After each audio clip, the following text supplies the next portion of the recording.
en el lado matemático, ¿qué significa el numerito 1 en 100.000? ¿Qué significa? 10 microgramos por mililitro. ¿Cuál es el detalle? Un cartucho no tiene un mililitro. ¿Cuánto tiene? 1.8. Por eso al final, ¿cuánto tiene todo? 18 microgramos. ¿Se entendió? ¿Sí? Pero en realidad este número crudo, este número, ¿qué significa? 10 microgramos por mililitro. Este número crudo, ¿qué significa? 12.5 microgramos por mililitro. ¿Y este número crudo lo necesito acá o no? Claro, porque cuando yo hablo de 1 en 100.000, entonces, ¿qué significa 1 en 100.000? 10 microgramos por mililitro. ¿Y por qué necesito esto de acá? Para hacer mi regla de 3, ¿cierto o no? Ahora sí trabajemos. Con adrenalina, doctores, dosis por peso. ¿Cuánto es la dosis de adrenalina? Dosis máxima. 3 microgramos por kilo. ¿Cuánto es el peso? ¿El peso cambia o no? No. 67 kilos. Kilos con kilos se va. ¿Cuánto es 67 por 3? 201.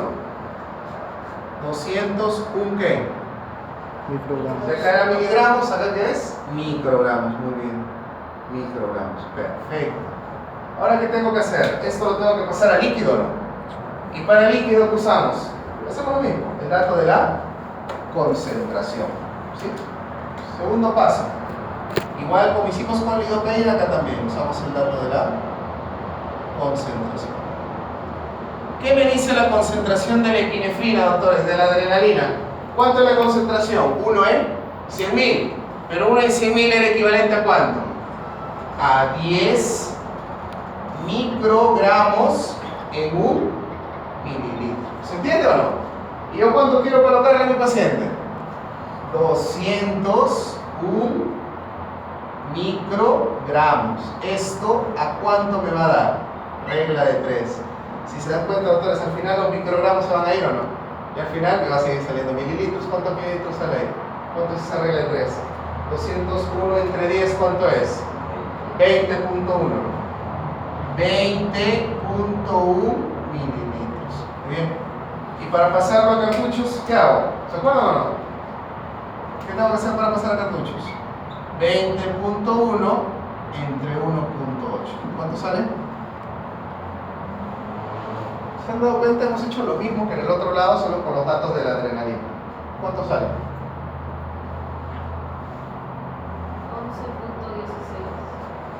11.16 cartuchos. Perfecto. Y ahora tenemos un problema también. ¿Por qué? Porque si le hago caso a quién? A la lidocaína. ¿Cuánto le tengo que dar al paciente como máximo? 13. Y si le hago caso a la adrenalina, ¿cuánto le tengo que dar al paciente? 11. ¿A quién le hago caso? Al que le arroje el menor número. O sea, el resultado de todo este ejercicio, ¿cuál es? ¿Cuánto es el número máximo de cartuchos que se le puede dar al paciente? 13 o se le da 11. 11. O sea, el máximo número de cartuchos es 11, no 13. ¿Se entiende? ¿Sí? ¿Es un poco más complejo? Sí. ¿Por qué? Porque estoy usando dos fármacos prácticamente, lidocaína y epinefrina. Más bacán es cuando usamos sin vasoconstrictor. Me refiero en el cálculo, ¿no? En el cálculo. Pero ustedes saben que la epinefrina nos ayuda un montón, ¿no? ¿En qué nos ayuda la epinefrina? En que el tiempo de trabajo sea más prolongado, que haya menor cantidad de sangrado quirúrgico, ¿cierto? Muy bien, doctores. Ahora sí. Y siguiendo esa lógica, siempre la cantidad máxima va a ser menor de la de... No. Porque, por ejemplo, ¿qué pasa si uso articaína al 4%? ¿Me entiendes? En el caso de lidocaína, sí, siempre va a ser menor. Casi siempre. Sería interesante que ustedes hagan el ejercicio con 1 en 80.000, ¿no? Solo que 1 en 80.000, ¿qué concentración tendrían que usar? 12.5 microgramos por mililitro. Hacer el ejercicio y ver si de verdad eso que dicen doctores, hipótesis, se cumple, ¿no? ¿Se entiende? Muy bien, doctores. Ahora sí, me voy a mi clase. ¿Puedo borrar? Me está contaminando la contaminación visual esta generación. A ver.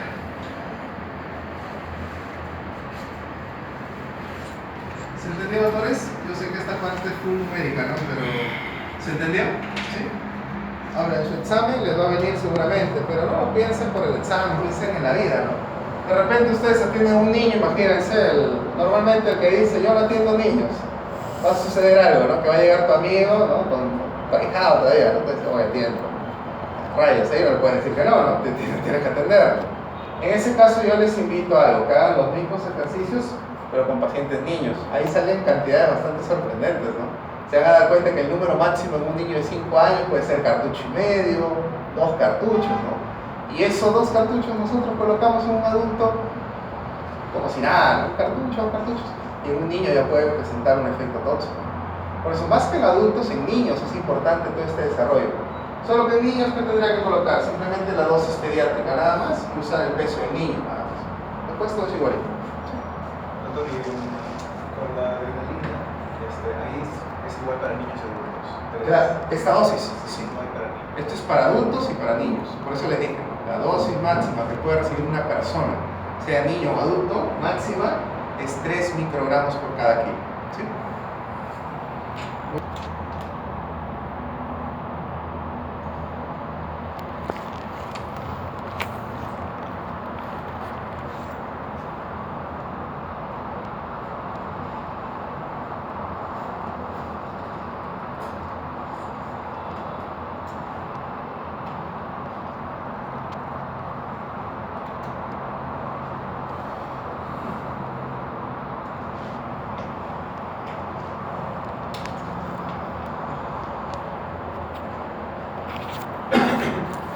A ver, doctores, vamos a ver el tema de hoy. Básicamente el tema de hoy es uso de AINES en odontología, ¿no? En realidad ese tema entra dentro de un capítulo que se llama uso de analgésicos o manejo del dolor. ¿Qué medicamentos se utilizan para el manejo del dolor en odontología? Podemos usar 3 tipos de medicamentos. Clásicamente, porque en realidad nosotros podríamos utilizar hasta 4 tipos de medicamentos. Primer medicamento, los derivados para aminofenoles. ¿Qué es un derivado para aminofenol? El clásico y la vieja confiable, ¿cierto? El paracetamol. ¿Lo has escuchado o no? El paciente puede tener cáncer, no tiene hígado, no tiene nada. ¿Qué le das? Paracetamol. Paciente muy complejo sistémicamente, ¿qué le puedo dar? Paracetamol. ¿Paracetamol es un AINE? No. Es un derivado para aminofenol. En odontología podemos usar hasta 4 tipos de medicamentos para el tratamiento del dolor. Un grupo son los derivados para aminofenoles, en este caso tenemos el paracetamol. Otro grupo muy usado en odontología son los AINES, que es lo que vamos a hablar el día de hoy, los AINES. Otro grupo que van a hablar la siguiente clase, que son los opioides, ¿sí? ¿Se puede usar opioides en odontología o no? Claro que se puede usar. Tramadol, codeína, por ejemplo. Y otro grupo de analgésicos, que son de otro tipo, que normalmente se utilizan para una patología que se llama neuralgia del trigémino, son los anticonvulsivantes. Hay anticonvulsivantes que también tienen ese efecto analgésico, ¿no? Por ejemplo, un clásico anticonvulsivante que se utiliza para neuralgia, ¿cuál es? La carbamazepina. ¿Han escuchado la carbamazepina? Así que normalmente en odontología hasta 4 grupos de analgésicos o de medicamentos podemos utilizar para el tratamiento del dolor. Pero clásicamente, ¿cuál usamos más? Paracetamol, AINES y opioides. Eso es lo que clásicamente usamos. Hoy día vamos a hablar de los AINES. Doctor, ¿y el introducción? Eso es un AINE. Claro, eso es un AINE. Ahorita justo vamos a hablar de eso más adelante. Primero, para hablar, por ejemplo, de analgésicos, primero tenemos que definir qué es el dolor. El dolor, doctores, es una experiencia sensorial y emocional desagradable asociado con daño real o potencial de los tejidos. Esta definición, doctores, la hizo la Asociación Internacional para el Estudio del Dolor, que es, como dice su nombre, una asociación a nivel mundial que justo se reúne ¿para qué? Para hacer estrategias de cómo tratar el dolor en el mundo, no solamente dolor dental, sino dolor por artritis, dolor por cáncer, por ejemplo, ¿sí? Entonces, ¿qué es lo que nos dice esa asociación? Que el dolor, como vemos acá, es una experiencia sensorial y emocional desagradable, que está principalmente asociado a daño. Este concepto de acá nos tiene que enseñar a nosotros, como cirujanos dentistas, que en realidad, doctores, para que un paciente vaya al consultorio con un cuadro doloroso, el paciente previamente que tuvo que haber recibido un daño, ¿cierto o no? Tiene que haber recibido un daño. Los pacientes que llegan al consultorio y les duele algo es porque han recibido un daño. Al daño, ¿con qué otro nombre lo podemos conocer? Daño, o también lo podemos llamar noxa, ¿sí? Daño o noxa, ¿sí? Es lo mismo, son equivalentes, son equivalentes. Ahora, ¿cuántos tipos de daño o cuántos tipos de noxa hay? Tenemos, por ejemplo, doctores, noxas físicas. ¿Qué es una noxa física? Por ejemplo, lo clásico, ¿no? El paciente viene, doctor, se me fracturó el diente. ¿Cómo se fracturó? Comiendo pan. Está demostrado que el principal causante de fracturas dentales es el pan, ¿sí? El pan mojado por ahí. Todos los pacientes, es un estudio epidemiológico, ese va a ser el causante. Viene el paciente y dice, doctor, he comido pan y se me ha fracturado el diente. Ah, mira, ¿eso qué es? O de repente el paciente se cae en su camarote y se ha fracturado, de repente se ha tenido una abulsión, un problema ahí. ¿Eso va a generar dolor o no? Claro. ¿Ese tipo de noxa qué es? Es una noxa de tipo físico. Por ejemplo, acá tenemos a los traumatismos, ¿sí? Los traumatismos, doctores, son ejemplos de noxas físicas, ¿sí? O sea, todo lo que sea un golpe, por ejemplo, un trauma, es un tipo de noxa física. ¿Está claro? ¿Qué pasaría si queremos sacar un diente, hacer una exodoncia sin usar lidocaína? Obviamente le va a doler al paciente, ¿no? Porque yo que estoy haciendo, estoy traumatizando los tejidos periféricos del diente con tal de poder sacarlo. Eso me va a generar dolor. ¿Se entiende? Ahora, vayamos a otro escenario. ¿Qué pasa cuando hacemos, por ejemplo, endodoncia y hacemos un pésimo aislamiento? Y hacemos nuestra irrigación con hipoclorito. ¿Qué va a pasar? Probablemente el hipoclorito va a ir a paladar blando, paladar duro, el paciente literalmente va a hacer gárgaras de hipoclorito y eso le va a doler al paciente o no, porque le va a irritar todo el paladar, ¿no? ¿Esa noxa de qué tipo es? ¿Física? ¿Una noxa de qué tipo? Una noxa química, ¿cierto? Por ejemplo, lo que genera el hipoclorito. O a veces cuando hacemos extravasación con hipoclorito, ¿cierto? ¿Les ha pasado? Una extravasación de hipoclorito genera un dolor y también un cuadro inflamatorio, ¿sí? El hipoclorito. Pero acá en Perú, doctores, pasa algo peculiar. Los pacientes que llegan al consultorio, normalmente, ¿por cuál de estos dos motivos llegan más? ¿Físico o químico? Entre estos dos, físico. Pero aún así les hago una pregunta. El evento físico, el trauma, por ejemplo, ¿es algo muy común en el consultorio? O sea, ¿cuántos pacientes nos llegan porque se le ha fracturado un diente? O se ha caído de la cama? ¿O está jugando fútbol y le han golpeado? ¿Cuántos? Muy pocos. ¿Cuál es el principal causante, doctores? El principal causante de motivos de consulta dental por dolor. Sucede esto, acá en Perú, justo acá en Perú sucede esto, ¿no? Que uno tiene una caries, ¿cierto? La caries va progresando hasta una pulpitis reversible, ¿cierto o no? El paciente le duele un poco y no va al odontólogo. ¿Dónde va? A la farmacia, ¿cierto? En la farmacia, ¿qué hace? Lo medica. Se le pasó el dolor, se olvidó del dentista. Sigue haciendo su vida. El proceso patológico, en este caso la caries, sigue progresando. Ya no pulpitis reversible, sino ya hasta una pulpitis irreversible. Al paciente le sigue doliendo y ¿qué hace? Vuelve a ir a la farmacia, ¿cierto? Y en la farmacia, ¿qué hace? Le vuelven a dar un analgésico, el paciente supera el dolor, sigue haciendo su vida. ¿Hasta qué momento? Hasta que eso se infecta, ¿cierto? Y una vez que se infectó, tú vas a la farmacia y normalmente el farmacéutico te alivia ese dolor. No. Y ahí sí que tiene que hacer el paciente. Tengo que ir a dónde? Al dentista.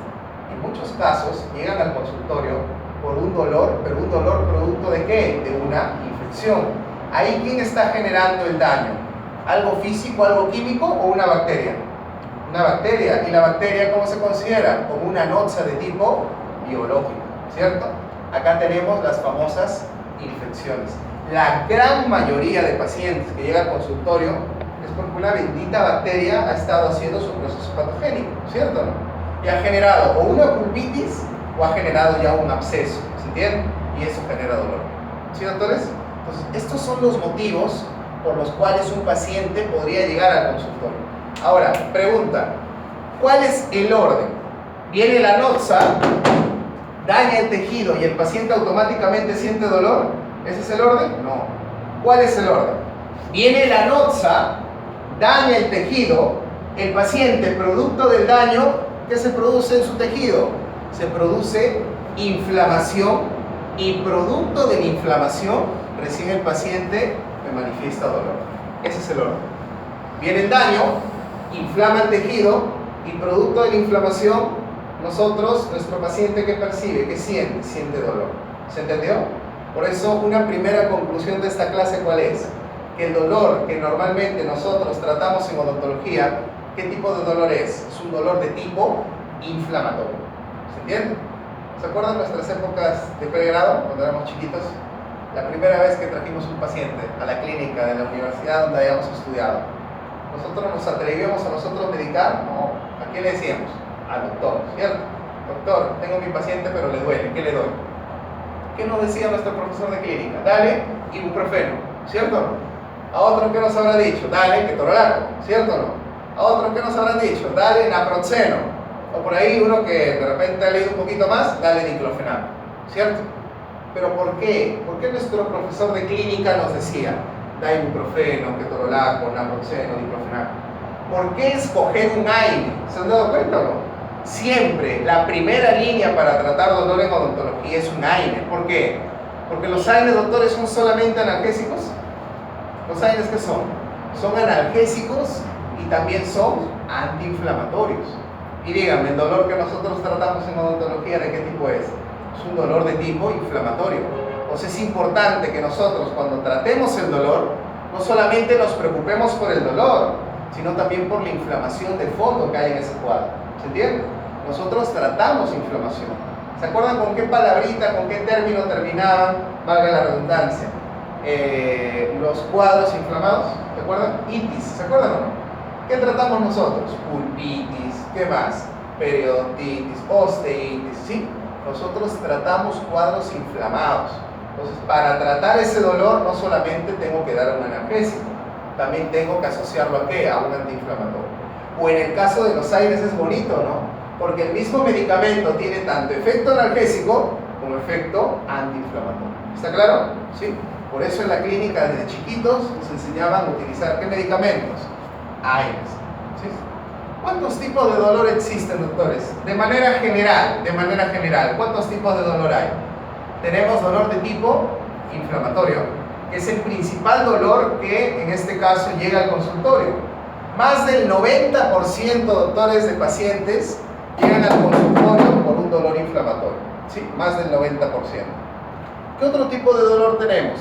Tenemos dolor de tipo visceral. Pero bueno, ese dolor nosotros no lo tratamos. Por ejemplo, los cólicos. ¿Sí? ¿Quién no ha tenido un cólico gastrointestinal? Bueno, en el caso de las señoritas, un cólico menstrual.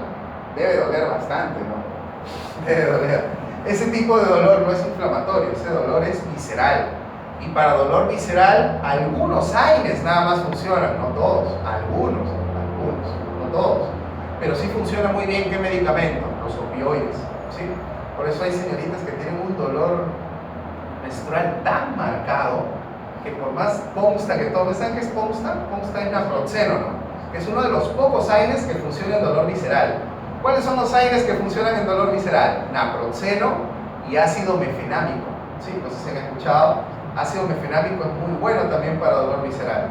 Pero después los otros AINES no funcionan muy bien. Hay personas que tienen un dolor, ¿cierto?, por menstruación tan intenso que lo único que les calma es un opioide. Usan Saldiar, por ejemplo. Algunas usan Tramal, ¿no?, que es tramadol. ¿Sí? El dolor visceral tiene otra forma de tratar.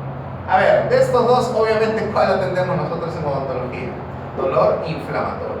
Y hay otro tipo de dolor que nosotros como odontólogos sí podemos tratar también, pero llega en menor menor número de pacientes, que es el dolor de tipo neuropático. ¿Sí? Acá, por ejemplo, tenemos el que concierne a la odontología. ¿Qué dolor neuropático es? La famosa neuralgia del trigémino, ¿cierto? Neuralgia del trigémino, lo mencioné hace un rato en la clase, es un dolor que no cede con AINES. Yo le puedo dar AINES al paciente y no mejora mucho el paciente. Ahí hay que usar otros medicamentos, por ejemplo, anticonvulsivantes. ¿Qué anticonvulsivante era el que se usaba como primera línea? ¿Qué anticonvulsivante? Carbamazepina. ¿Vale? Hay un montón que pueden usar en odontología, pero carbamazepina es uno de los mejores. ¿Por qué se usa carbamazepina siempre para dolor, por ejemplo, por neuralgia?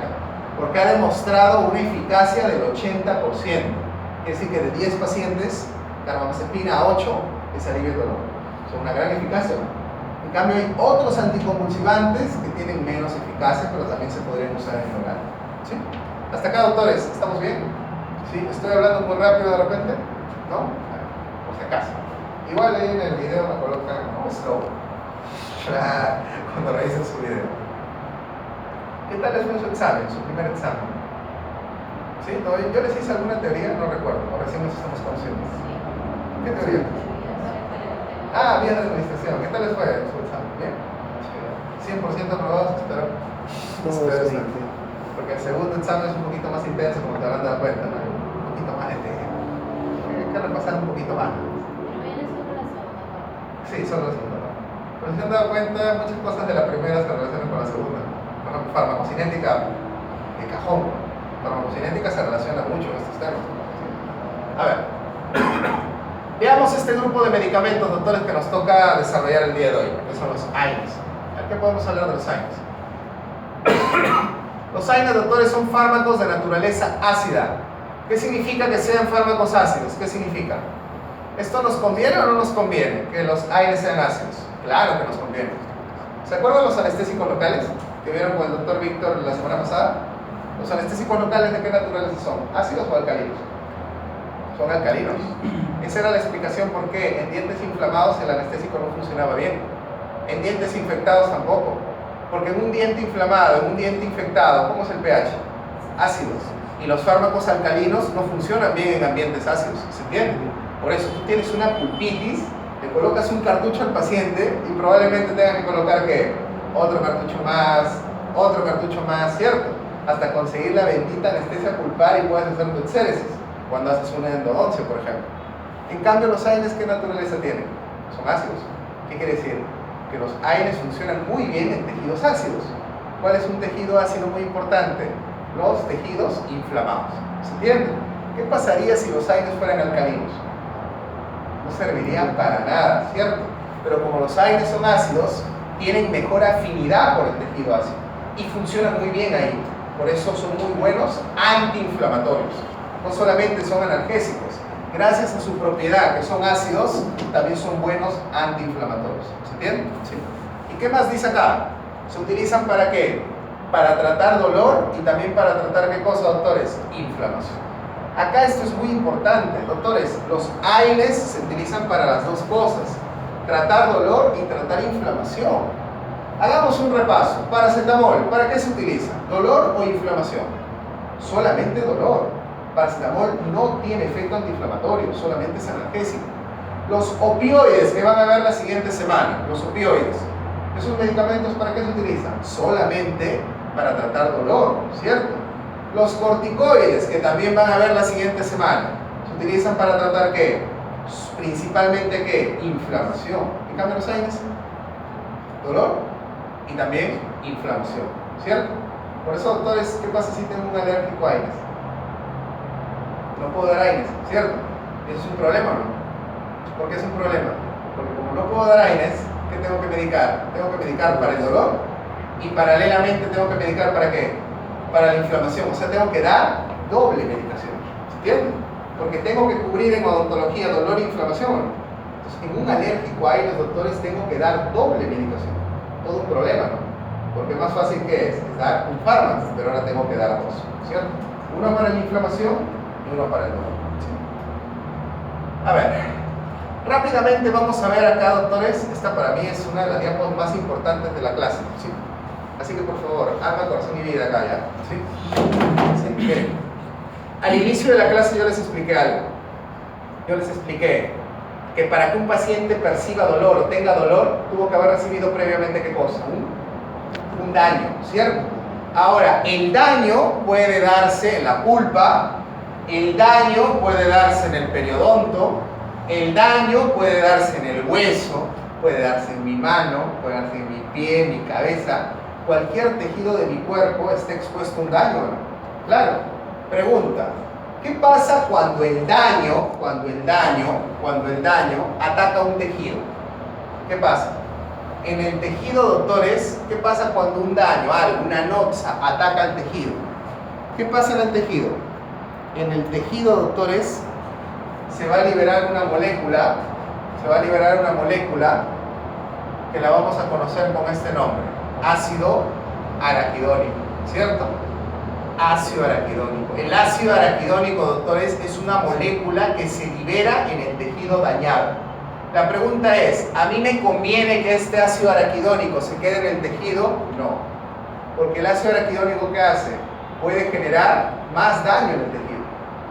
O sea, doctores, si el ácido araquidónico se quedara en el tejido, ¿qué pasaría? ¿El tejido se seguiría dañando o no? ¿Cierto o no? Se seguiría dañando. Entonces, ¿qué tiene que pasar con el ácido araquidónico? ¿Tiene que quedar o tiene que desaparecer? Tiene que desaparecer. Afortunadamente nosotros, en nuestro cuerpo, en todos nuestros tejidos, hay una enzima que se encarga de desaparecer al ácido araquidónico. ¿Cómo se llama esa enzima? Esa enzima se llama COX-1, o llamada también ciclooxigenasa 1. ¿Se entiende? ¿Cuál es la función de la COX-1? La COX-1, doctores, es una enzima natural de nuestro cuerpo. Es una enzima fisiológica, ¿sí? Todos tenemos COX-1. Puedo apostar cualquier cosa que ustedes quieran a que ahorita todos tenemos COX-1 en nuestros tejidos. Si no, estaríamos muertos, ¿cierto? Nosotros tenemos COX-1 en nuestros tejidos. La COX-1 es una enzima natural de nuestro cuerpo, es una enzima fisiológica. ¿Y cuál es su función? Agarrar el ácido araquidónico y desaparecerlo. ¿Se entendió? Si lo desaparece, al final, ¿qué pasa con el tejido? ¿Se va a seguir dañando o al contrario, va a empezar su proceso de reparación? Va a comenzar su proceso de reparación. ¿Se entiende? Chévere. A ver, algo que ustedes han aprendido desde chiquitos, doctores, desde, creo, estimulación temprana han aprendido esto. ¿La materia desaparece o se transforma? Se transforma, ¿cierto? Quiere decir que en realidad, doctores, lo que hace la COX-1 no es desaparecer al ácido araquidónico, sino lo está transformando en algo que no haga daño. ¿Se entiende? Porque esto hace daño o no. ¿Qué hace la COX-1? Lo que hace daño lo convierte en algo que no hace daño, ¿cierto? ¿En qué lo transforma? En unas moléculas que se llaman prostaglandinas protectoras. ¿Se entiende? ¿Sí? A ver, vamos a hacer un pequeño ensayo. Todo lo que hago con ustedes, doctor, me voy a hacer daño. Miren. Imagínense que me golpeo mi mano, ¿ya? Estoy golpeando la mano. No puedo golpear la cara porque estoy hablando. Me golpeo la mano, golpeando la mano. Obviamente más fuerte, puedo golpear más fuerte. ¿Qué va a pasar en mi mano? En mi mano probablemente se esté liberando, ¿qué? Ácido araquidónico. ¿La noxa qué es? Una noxa física, ¿cierto? Ahora, ustedes van a ver, si es que me golpeo con todo el alma así la mano, ¿cierto? Una piedra agarro y me golpeo la mano. Ustedes van a ver mi mano roja, ¿cierto? Ahí, ¿qué se está formando? Ácido araquidónico. Si la COX-1 no existiese, mi mano de roja se convertiría morada rápidamente. Y de morada a negra, chao mano, se necrosó mi mano, ¿cierto? Pero gracias a que hay COX-1, ¿qué sucede? Mi mano se vuelve roja, luego de un rato, ¿qué sucede? Empieza a tratar de recuperar, ¿qué cosa? Su equilibrio, ¿cierto? ¿Qué ha pasado en mi mano? En mi mano, la COX-1, ¿qué hizo? Transformó el ácido araquidónico en prostaglandinas protectoras. Y al final estas de acá, ¿qué están haciendo? Promoviendo, ¿qué cosa? La reparación de mi mano. ¿Se entiende? Eso es lo que sucede no solamente con mi mano, también con mi pulpa, también con mi periodonto, con mi hueso. ¿Se entiende? ¿Se entiende esto acá? ¿Sí? Chévere. Entonces, ¿la COX-1, doctores, es protectora o es patológica? La ahorita, tiraron 15 minutos hablando. ¿La COX-1 qué es? ¿Protectora o patológica? Es protectora, ¿cierto? Es protectora. Les voy a confesar algo, vean. Así rapidito, el tiempo es muy tirano. Cuando yo estaba en pregrado y terminé la carrera, siempre me preguntaba, creo que la carrera más estresante de todas las carreras que hay es odontología, más que medicina, años luz más que medicina. ¿Por qué es más estresante? Porque aparte de pedirnos pacientes, o la universidad nos traía el paciente, nosotros teníamos que conseguir al paciente, y eso te genera ¿qué cosa? Estrés, ¿o no? Y el estrés, ¿qué te genera? Gastritis, ¿cierto? Aparte de eso, a veces uno no come en sus horas, ¿no? Uno por llegar a teoría, no sé si ustedes han desayunado, no lo sé, probablemente no, yo no. Yo sí les digo, yo no he desayunado. Por llegar temprano a tu horario de clase o de trabajo, a veces no desayunas. Tú dices, pues como algo, te comes una galleta. Al final, por terminar tu trabajo, terminar tu clínica, a veces no almuerzas, ¿cierto? Y dices, en la noche lo compenso. Y a veces llega la noche y llegas a tu casa cansado de sueño. Y ahí viene el clásico debate, ¿no? ¿Qué puede más? ¿El hambre o el sueño? Y muchas veces, ¿quién gana? El sueño, claro. Porque cuando tú comes, no puedes dormirte, ¿no? Pesadillas, tienes que quedarte despierto un rato y dices, no, mejor me duermo. Pues, al final, eso pasa en nuestra vida profesional ahorita, yo sé que les pasa. por ahí he visto una lagrimita, ¿no? Porque están pensando en lo que les está sucediendo probablemente ahorita. Pero pasa eso más en qué? Pregrado. Pregrado pasa un montón de eso. Y en pregrado se asocia a qué? A que a veces no tenemos mucha capacidad adquisitiva, ¿no? De repente ahorita ya, ¿no? Puedes de repente pedirte un delivery de algo y te lo traen. Pero en pregrado, si no sales tú a comprarte tu comida, no la haces. En pregrado es más crítico eso. Yo siempre me preguntaba, si uno no desayuna bien, no almuerza bien y no cena bien, ¿por qué un estudiante de odontología en cuarto, quinto año de carrera no muere de una úlcera? Claro, yo me preguntaba eso, aparte del estrés de conseguir pacientes. El colegio odontológico, de verdad, cuando te da tu diploma de colegiado, debería darte tu diploma de colegiado con un vale para una endoscopía, ¿no? Para ver si tienes una úlcera o gastritis. Y siempre me preguntaba eso. ¿Por qué un egresado de odontología no desarrolla, muy pocos desarrollan gastritis? Y es porque, ¿saben dónde hay más COX-1? ¿Dónde creen? En el estómago. En todo nuestro cuerpo hay COX-1. Pero un tejido donde hay un montón de COX-1, doctores, es en el estómago y en el riñón. Para que una persona desarrolle insuficiencia renal, ¿cuántos años de enfermedad, cuántos años de hipertensión, de diabetes tiene que tener? ¿1, 2? Un montón de tiempo, ¿cierto? Para que recién tu riñón se vea comprometido. O sea, doctores, esto es muy importante, ¿no? La COX-1, ¿dónde tenemos más? Tenemos en todo el cuerpo, pero ¿en qué tejidos hay más? ¿En qué tejidos abunda más? Estómago y riñón. O sea, una de las funciones importantes de la COX-1, ¿cuál es? Proteger el estómago y proteger el riñón. Muy importante. ¿Se entiende o no? Muy bien. Sigamos. Ahorita no estoy hablando nada de farmacología. Ahorita algo de fisiopatología, ¿cierto? Un ejemplo sencillo. ¿Alguna vez en su vida han viajado en el metropolitano? Terrible, ¿no? El metropolitano creo que es el único transporte que tú puedes estar chateando, whatsappeando, ¿sí? Sin agarrarte de nada, y por más que haya cualquier movimiento del carro, es físicamente imposible que te caigas. Porque para que te caigas, necesitas un espacio. A veces no hay. O sea, hay gente literalmente rodeándote, puedes alzar las piernas, ¿cierto? Y te quedas suspendido en el aire, porque no hay mucha presión, ¿no? La gente te aplasta literalmente. Ustedes sabían, doctores, que en nuestro cuerpo tenemos microvasos. ¿Qué son microvasos? Vasos muy pequeñitos, que ante una noxa, un trauma, ¿qué le pasa al microvaso? Se rompe. La pregunta que yo siempre me hacía también era, ¿cómo uno no baja del metropolitano con una hemorragia interna, ¿no? Directamente al hospital? Y es por culpa de esta bendita COX-1.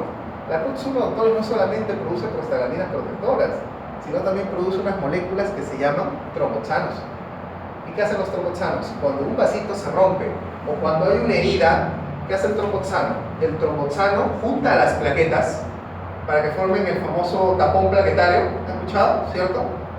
Forma esos tapones, esos trombitos. ¿Y qué hacen los trombitos? Reparan la herida, evitan la pérdida de sangre. ¿Se entiende o no? O sea, si yo les pregunto así en global, ¿la función de la COX-1 cuál es? ¿Protectora o patológica? Es protectora. Y si les